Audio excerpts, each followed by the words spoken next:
নমস্কার। নাগরিক মনে সকলকে স্বাগত। ডিএর দাবি মাথা ব্যথা বাড়ছে নবান্নের।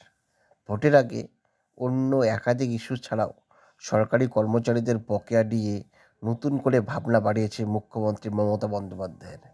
বকেয়া 25% ডিএ মেটানোর প্রক্রিয়ায় জটিলতা থাকার পরেও নতুন করে সরকারের সদ্য বাজেটে ঘোষিত 4% ডিএ দেওয়ার বিষয়টি নতুন করে ভাবনা বাড়াচ্ছে মুখ্যমন্ত্রীর। এই 4% ডিএ শিক্ষক, অশিক্ষক, কর্মচারী, পঞ্চায়েত ও পুরসভার কর্মীদের দেওয়া নিয়েও এখনও কোনো সরকারি নির্দেশিকা জারি হয়নি। শুক্রবার পর্যন্ত নবান্নের অর্থ দপ্তর এই ব্যাপারে নির্দেশিকা জারি না করায় ভোটের আগে নতুন করে ক্ষোভ তৈরি হয়েছে শিক্ষক, অশিক্ষক ও শিক্ষাকর্মী, পঞ্চায়েত, পুরসভার কর্মীদের মধ্যে।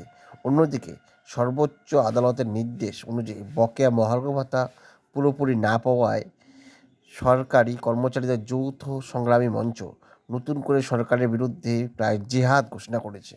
বকেয়া মহার্ঘ ভাতার পুরোটা দাবি করে যৌথ সংগ্রামী মঞ্চ মুখ্যমন্ত্রীর বাড়ির অনতিদূরে হাজরায় বিক্ষোভ সমাবেশের ডাক দিয়েছে। এই ব্যাপারে যৌথ সংগ্রামী মঞ্চ উচ্চ আদালতের অনুমতি পেয়েছে। সভাপতি ভোটের আগে সরকারি কর্মচারী, শিক্ষক, অশিক্ষক কর্মীদের ডিএ পাওয়া নিয়ে ক্ষোভ নতুন করে মাথা ব্যথা কারণ হয়ে দাঁড়িয়েছে মুখ্যমন্ত্রীর কাছে।